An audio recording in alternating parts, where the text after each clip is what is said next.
দোস্ত আজি মই আপোনালোকৰ লগত কথা পাতিম যে মানি ট্ৰান্সফাৰ কেনেকৈ কৰে বা গুগল পেত আমি যে মানি ট্ৰান্সফাৰ কৰোঁ কেনেকৈ এটা বেংকৰ পৰা আন এটা বেংকত যায় বা এতিয়া যদি মই ট্ৰান্সফাৰ কৰোঁ লগালগ এই পাৰ্চনটো তাত কেনেকৈ যায় বেংকে কি এই কামে কৰি থাকে যে মই পইচাটো পঠাই দিলোঁ বেংকে গাড়ী লৈ পইচাটো তাত দি আহিল ঠিক তেনেকৈ হয় নেকি আজি সকলোবোৰ কথা আপোনালোকৰ লগত মই আলোচনা কৰিম যে এই প্ৰসেসটো কেনেকৈ চলে বেংকে কেনেকৈ পইচাটো পঠায় বা মই গুগল পে যেতিয়া পইচাটো পঠাই দিম তেন্তে বেলেগৰ তাত কেনেকৈ যাই পায় পইচাটো সেইখিনি কথা আপোনালোকক মই সকলো কথা বুজাই দিম আমি যে এই গুগল পে ফোন পে এইবোৰতে পইচা ট্ৰান্সফাৰ কৰোঁ বা আমি যিকোনো এটা বস্তু কিনিলে আমি ফোন নম্বৰে দিয়ে পইচা দিব পাৰোঁ এইটো কেনেকৈ সম্ভৱ হ'ল আপোনালোকক আজি মই সকলো কথা বুজাই দিম তাৰ আগতে আপোনালোকে যদি মোৰ চেনেলটো নতুনকৈ ভিজিট কৰিছে তেন্তে যেতি নামৰ কাষৰ ৰঙা চিম্বলটো ক্লিক কৰি মোৰ চেনেলটো ছাবস্ক্ৰাইব কৰক আৰু নটিফিকেশ্যন বেল আইকনটো ক্লিক কৰক তেতিয়া সকলোতকৈ আগত মোৰ ভিডিঅ'বোৰ চাব পাৰিব সো ফ্ৰেণ্ডছ আজি ভিডিঅ'টো আমি আৰম্ভ কৰোঁ বৰ্তমান আমাৰ ইণ্ডিয়া ডিজিটেল ইণ্ডিয়া আমাৰ প্ৰধানমন্ত্ৰী ডাঙৰীয়াই যি কৈ আছে ডিজিটেল ইণ্ডিয়া সেই ডিজিটেল ইণ্ডিয়াত আমি ডিজিটেল হিচাপে মানি ট্ৰান্সফাৰ কৰিব পাৰোঁ কিন্তু আগতে এইবোৰ চিষ্টেম নাছিল কিন্তু বৰ্তমান চিষ্টেমবোৰ ইমানেই এডভান্স হৈ গ'ল যে বৰ্তমান মিনিটতে সেকেন্ডতে আমি পইচা ট্ৰান্সফাৰ কৰিব পাৰোঁ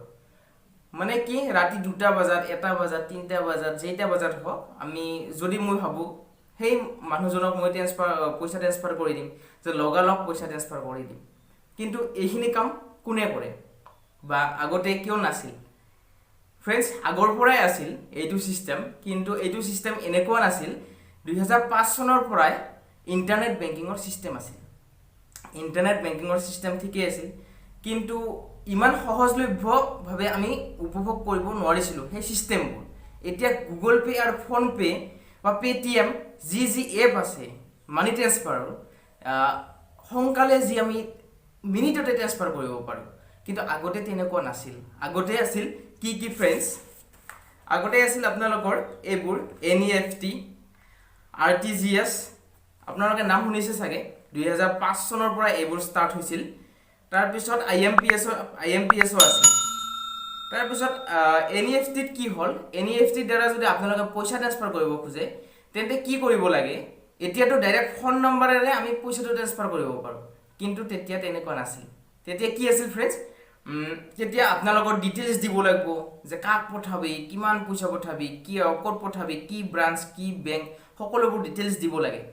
ডিটেইলছ দিয়াৰ পিছত বেংকৰ পৰা এটা কনফাৰ্মেশ্যন আহিব যে আপোনালোকে পইচাটো পঠাব পাৰিব যিটো NEFTৰ আগতে আছিল বৰ্তমানটো এইবোৰ ইউজ নকৰে বৰ্তমান ফোন পে গুগল পে এইবোৰ অহাৰ পিছত আগৰ কথাবোৰ আপোনালোকক বুজাই কৈ আছোঁ NEFT তোমাৰ এনেকুৱা আছিল কনফাৰ্মেশ্যন দিব বেংকে তাৰ পিছত আপোনালোকে পইচাটো তাত পঠাব পাৰিব অথবা নোৱাৰে 2 নম্বৰটো আছিলে ফ্ৰেণ্ডছ RTGSটো এনেকুৱা পদ্ধতি আছিল যি আপুনি 2 লাখ টকা পৰ্যন্ত ট্ৰান্সফাৰ কৰিব পাৰে কিন্তু এনেকৈ নহয় যে গুগল পে ফোন পে দ্বাৰা ফটোতকে বা একদম সোনকালে ট্ৰান্সফাৰ হ'ব এইটো প্ৰসেস আছিল বেংকৰ লগত বেংকে এই প্ৰসেসটো কৰিছিল কিন্তু এতিয়া ফোন পে আৰু গুগল পে ইমানে সহজ কৰি দিলে যে বহুত সোনকালে পইচাটো ট্ৰান্সফাৰ হৈ যায় সো ফ্ৰেণ্ডছ 3 নম্বৰটো আছিল IMPSটো ঠিক এনেকুৱাই মানে IMPSটো ডেভেলপ কৰি পেলাই আমাৰ আগতে এইবোৰত NEFT আৰু RTGSত যিমান আমাৰ কষ্ট হৈছিল পইচা পঠাবলৈ কিন্তু IMPSত ডাইৰেক্ট ট্ৰান্সফাৰ মানে যেনেকৈ গুগল পে আৰু এইবোৰ আছে phone pay Paytm direct transfer যেনেকৈ ঠিক সেনেকৈ IMPSত ডাইৰেক্ট ট্ৰান্সফাৰ হয় এইটোতো ঠিক এনেকৈ এইটো পদ্ধতি ওলাল তাৰপিছত ফ্ৰেণ্ডছ আমি এতিয়া আমি আচল কথাটোত আহোঁ যে এইবোৰ যে আমি যে পইচা যে পঠাই দিওঁ এই পইচাবোৰকে বেংকে এটা বেংকত গৈ বা মই একাউণ্টত বেলেগ এটা একাউণ্টত পঠাই দিলোঁ পইচাটো সেই একাউণ্টত বেংকে যে পইচাটো দিব নেকি বেংকে একো কাম নকৰে ফ্ৰেণ্ডছ তাৰপিছত এই যে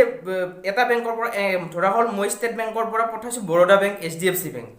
কি বেংকে কি দিব যাব নেকি ষ্টেট বেংকে বৰোদা বেংকত বা যিকোনো HDFC বেংকত দিব যাব নেকি তেনেকুৱা ফ্ৰেণ্ডছ একো কথা নহয় দিব নাযায় এই সকলোবোৰ কাম কৰে এটা সংস্থাই সেই সংস্থাটো হ'ল NPCI ইটো এটা সংস্থা যি ৰিজাৰ্ভ বেংকৰ লগত লগ লাগি একেলগে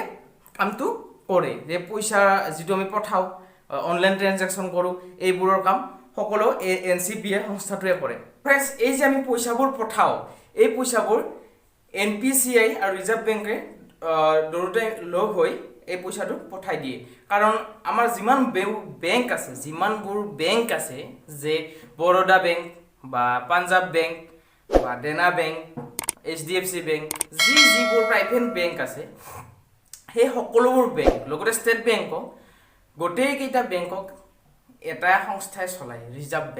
ৰিজাৰ্ভ বেংকে গোটেইকেইটা বেংককে চলায় সেইকাৰণে আমি ধৰা হ'ল ষ্টেট বেংকৰ পৰা HDFC বেংকত পঠাম একেটাই কথা এটা বেংকতে দিলোঁ কাৰণ ৰিজাৰ্ভ বেংকে গোটেইকেইটাকে কণ্ট্ৰল কৰি আছে আৰু এই কণ্ট্ৰল কৰা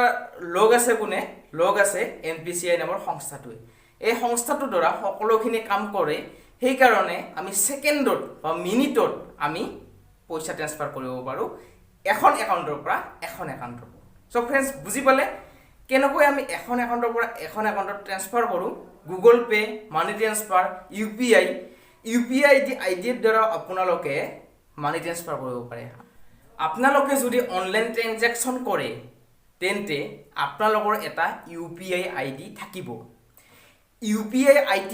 আইডিটো দি আপুনি কি কৰিব পাৰিব আপুনি